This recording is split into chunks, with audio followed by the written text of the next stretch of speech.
안녕하십니까. 생명의 흐름입니다. 이번 주는 2025년 봄 장로들과 책임 형제들을 위한 국제훈련 메시지 5번 교회의 확산을 위해 우리 자신을 주님의 일의 한 흐름 안에 지키고 주님의 긍휼을 얻어 사탄의 계략에서 구원받음입니다. 이번 메시지를 교통하기 위해 손만석 형제님께서 함께 해주셨습니다. 형제님 안녕하세요. 안녕하세요, 형제님. 아멘. 이번 메시지에 대해서 교통을 부탁드립니다. 이번 메시지 제목에 보듯이 제목에는 교회 확산이 나오고 주님의 일에 한 흐름이 있고 사탄의 계략에서 구원받는 세 가지 큰 중점이 있습니다.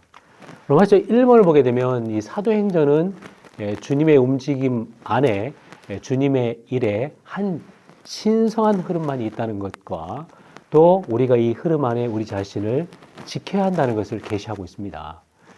여기 아주 핵심이 되는 성경 구절이 계시록 22장 1절인데요. 거기에 보게 되면 수정처럼 빛나는 생명수의 강이 하나님과 어린 양의 보좌에서 흘러나와 그 성의 길 가운데로 흐르고 있다고 말씀하고 있습니다. 여기에 강이 한 강이고 또 길도 하나이고 이 흐름이 있습니다. 이것은 주님의 일의 한 흐름을 말하고 있습니다. 역대로 흘러온 이러한 신성한 흐름은 유일하게 하나입니다. 이 신성한 흐름이 있는 곳에 하나님의 생명과 몸의 교통과 예수님의 증거와 하나님의 일이 있습니다.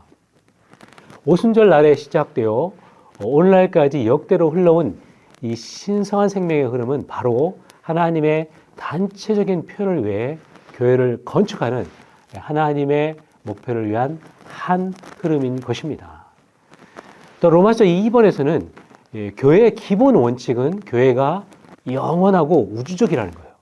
그러므로 교회는 반드시 이 땅에서 지속적으로 확산되어 나가야 합니다. 그래서 교회의 확산은 주님의 생명의 성장과 주님의 생명의 흘러 넘침을 통해 일어납니다. 그래서 교회가 확산되기 시작할 때 잘못된 관념들은 지역에 관한 것이든 인종에 관한 것이든 상호차별에 관한 것이든 이 모든 것이 산산조각 납니다. 우리의 모든 편협한 생각은 교회의 확산에 의해 제거됩니다. 여기에 사도행전 8장, 9장, 그 다음에 10장, 13장에 간단히 나와 있는데요. 이 사도행전 8장에 있는 교회의 확산은 교회 확산이 첫째 단계가 사마리아, 둘째 단계가 에티오피아, 아프리카에 이르는 것을 볼 수가 있습니다. 이것은 교회의 확산을 위해 우리는 반드시 각 지파와 언어와 백성과 민족에게 복음이 전파해야 된다는 것을 보여줍니다. 9장에서의 그 확산은 하나님께서 인간의 관념과는 반대로 사울을 선택하신 것을 볼 수가 있고요. 여기에서 우리는 좁고 잘못된 인간적인 관념이 있을 수가 있다는 겁니다.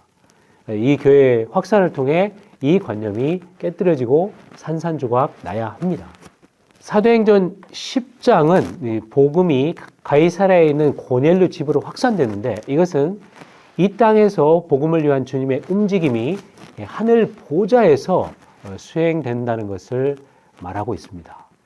또 사도행전 13장에 이 안디옥에 있는 교회가 각기 다른 배경과 교육과 신분을 가진 유대인과 이방인으로 구성된 5명의 신원자들과 교사들 중에 바나바와 바울을 따로 세워 주님은 이방 세계에 교회를 확산시키셨습니다. 또 그 13장 이후에 보게 되면 사도 바울이 1차부터 4차까지 이 사역 여행을 하게 되었습니다. 그래서 1차 사역 여행은 교회를 키프로스 또 소아시아에 지방교회를 세웠고요. 또 바울이 또 2차 사역 여행을 통해서 유럽으로, 그러니까 빌립보, 데살로니가, 베레아, 아테네, 고린도, 에베소를 거쳐 안디옥에 돌아오는 이 사역을 통해서 교회를 세웠습니다. 그리고 3차 여행은 안디옥에서 갈라디아, 부르기아, 에베소, 마게도냐, 그리스를 거쳐 예루살렘으로 가는 것이었습니다. 그리고 4차 여행은 가이사랴에서 로마로 가는 것이었는데 이것은 모두 교회를 확산하기 위한 움직임이었습니다. 아멘. 형제님, 교회가 확산될 때 사탄이 여전히 그 계략을 통해서 교회 확산을 방해하고 저지하려고 하는데요. 교회 확산을 방해하는, 저지하는 이런 사탄의 계략에는 어떠한 것들이 있나요? 아멘. 형제님 말씀하신 대로 그게 이제 로마서 3번에 나와 있습니다. 그래서 우리는 반드시 주님의 긍휼을 얻어 교회 확산과 건축을 좌절시키는 이 사탄의 계략을 잘 알고 거기서 구원받을 필요가 있고요. 주님의 몸을 건축하기 위해 우리의 자신을 시대의 흐름 안에 지켜야 할 필요가 있습니다. 우리는 반드시 외적이고 죽은 글의 인간의 의견, 이 자와 자의 낡은 관념에서 구원받아야 합니다. 여기에서 보면 여러 가지 공과가 있거든요. 베드로 공과에서는 종교적인 전통과 낡은 배경에서 구원받는 겁니다. 또 바나바의 공과에서 우리가 배울 수 있는 것은 인간적인 의견과 타고난 관계에서 구원받는 걸 알 수가 있고요. 또 아볼로의 공과에서는 이 신약 경륜에 관한 완전한 계시가 부족한 사역에서 구원받아야 하고 시대의 사역과 하나 되지 않은 데서 구원받아야 합니다. 또 사도행전 16장의 이 바울의 공과를 볼 때 거기에 옛 관계, 옛 애정, 옛 경향, 옛 관념에서 구원받을 필요가 있습니다. 또 20장에서의 바울의 그 공과는 몸의 생활을 실행하는 것에 있어 우리가 철저히 구원받을 필요가 있고요. 21장에서 이 야고보의 잘못과 예루살렘 교회의 황폐한 혼합에서 구원받을 공과를 배워야 될 필요가 있습니다. 또 21장에서 이 바울의 공과는 유대교적인 실행을 하나님의 신약 경륜과 혼합하는 데서 구원받은 것을 알 수 있고요. 또 사도행전 22장부터 26장까지 해서 이 바울은 로마 시민권을 사용해서 가이사에게 호소함으로 이러한 공과를 또 통과했습니다. 그래서 여러 가지 이러한 공과를 통해서 우리가 사탄의 계략으로부터 구원받을 수가 있습니다. 로마서 4번은 바로 우리는 모두 사도 바울의 본을 따라 유일한 몸을 위해 우주적으로 동일한 한 가지 일을 해야 함을 알 수가 있습니다. 그래서 이 메시지에서는 이 사도행전의 주님의 일에는 한 흐름이 있고요. 이 흐름을 통해서 교회가 확산되는 것을 말씀하고 있습니다. 근데 이 확산을 막는 이 사탄의 계략이 있다는 거죠. 그래서 우리는 한 흐름 안에 뛰어들어 한 흐름을 지키고 교회를 확산시킬 필요가 있고요. 사탄의 계략에서 구원받아 몸을 건축하고 신부를 준비하여 주님의 다시 오심을 앞당길 필요가 있습니다. 아멘. 아멘. 형제님 감사합니다. 아멘. 이어서 이 메시지와 관련된 사역의 말씀을 함께 보시겠습니다.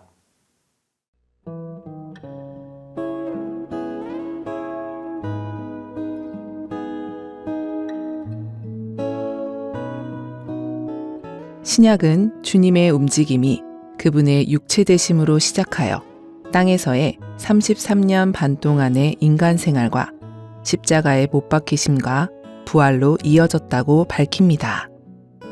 사도행전은 우리에게 그리스도께서 부활하신 후 40일 동안 제자들과 함께 머무셨음을 보여줍니다. 이 40일 동안 그분이 행하신 주된 일은 육체되심부터 부활까지 그분이 하신 일을 제자들에게 영적으로 이해시키는 것이었습니다. 베드로와 야고보와 요한은 주님께 부름을 받아 주님을 따른 갈릴리 출신의 어부였습니다. 그들은 그리스도를 따랐고 대략 3년 반을 그분과 같이 지내며 그분이 하신 많은 일을 보았지만 그들은 그분이 하신 그러한 일들의 내재적인 의미를 이해하지 못했습니다. 주님은 그들에게 그분이 죽고 사흘 만에 부활하실 것임을 말씀하셨습니다. 하지만 야고보와 요한은 주님의 왕국에서 그분의 오른편과 왼편에 앉는 것에만 관심이 있었습니다. 초기의 제자들은 주님께서 말씀하신 그분의 죽음과 부활에 어떤 의미가 있는지 이해하지 못했습니다. 주님께서 부활하신 후에 제자들과 함께 모였을 때 제자들은 주님께 주님, 주님께서 이스라엘 왕국을 복원하실 때가 바로 이때입니까? 라고 여쭈었습니다. 바벨론 왕 느부갓네살이 예루살렘을 정령했을 때 이스라엘은 그 왕국을 빼앗겼고 회복할 수 없었습니다. 얼마의 사람들이 포로된 데서 돌아왔지만 왕국은 복원되지 않았고 이스라엘 민족은 이방인들의 통치를 받았습니다. 그래서 모든 이스라엘 사람들은 메시아가 오시기를 고대하고 있었습니다. 주 예수님께서 태어나셨을 때 당시 많은 경건한 유대인들의 마음속에는 그러한 소망이 있었습니다. 따라서 주 예수님을 따랐던 이들은 신약에 있는 하나님의 의도와 이스라엘 왕국의 복원을 원하는 그들의 소망을 혼합했습니다. 그들은 주님의 죽음과 부활을 본 이후에도 하나님의 신약 경륜에 속한 관념을 전혀 갖지 못했습니다. 비록 제자들의 생각은 혼합되어 있었지만 주님은 그들을 책망하지 않으시고 오히려 매우 지혜롭게 대응하셨습니다. 주님은 때와 시기는 아버지께서 자신의 권위로 정하신 것이니 여러분이 알 바가 아닙니다. 라고 말씀하셨습니다. 그러시고 나서 주님은 그러나 성령께서 여러분 위에 임하시면 여러분이 능력을 받아 예루살렘과 온 유대와 사마리아에서 그리고 땅끝에 이르기까지 내 증인들이 될 것입니다. 라고 말씀하셨습니다. 증인은 주님에 대해 직접 듣고 직접 눈으로 본 사람입니다.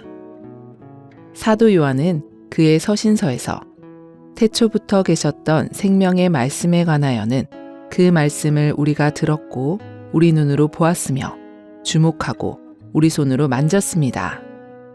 이 생명이 나타났습니다. 아버지와 함께 계시다가 우리에게 나타난 이 영원한 생명을 우리는 보았으며 이제 증언하며 여러분에게 전해줍니다. 라고 말했습니다.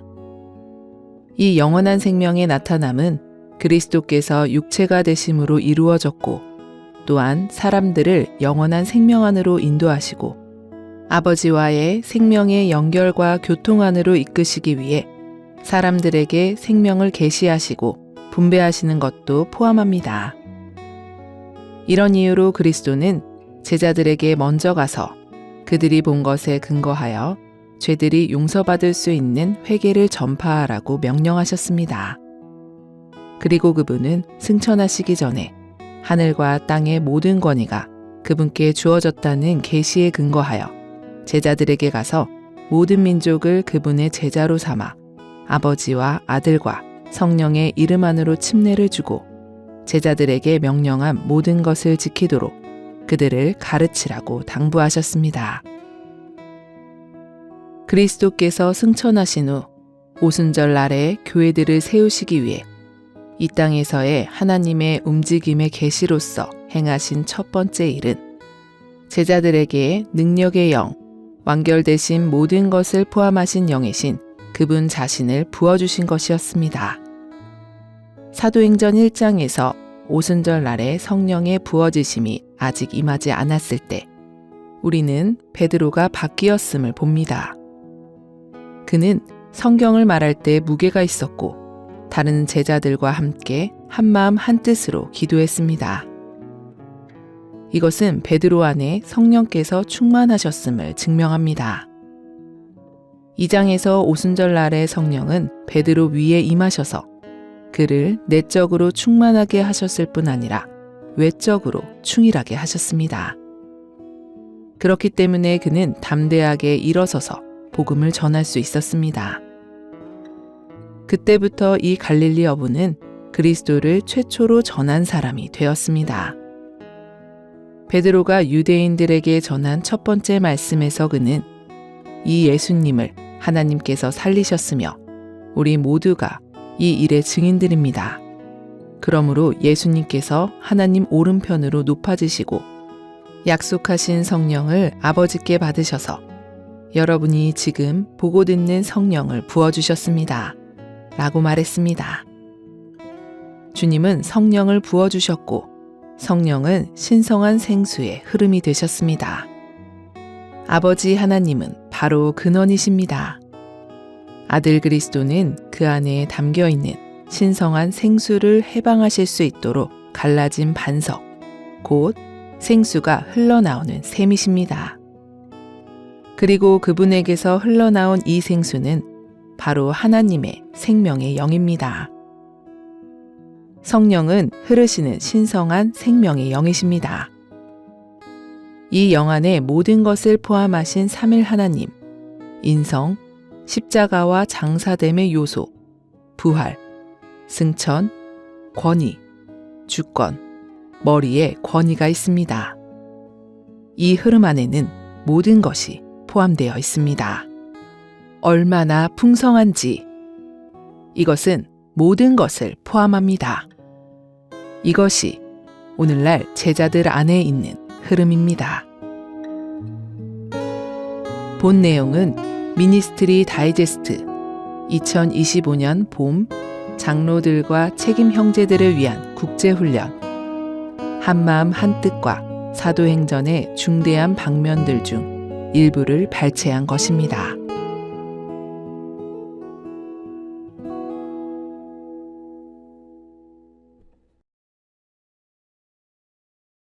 사도행전 1장 8절은 이렇게 말합니다. 그러나 성령께서 여러분 위에 임하시면 여러분이 능력을 받아 예루살렘과 온 유대와 사마리아에서 그리고 땅 끝에 이르기까지 내 증인들이 될 것입니다. 사도행전을 통해 볼 수 있는 것은 주님의 움직임 안에 주님의 일에 한 신성한 흐름만 있다는 것과 우리가 이 흐름 안에 자신을 지켜야 한다는 것입니다. 이 흐름 안에 보존됨으로 교회의 확산을 위해 가장 가까운 곳에서부터 먼 곳에 이르기까지 복음을 전파하는 그분의 증인들이 되기를 원합니다. 감사합니다.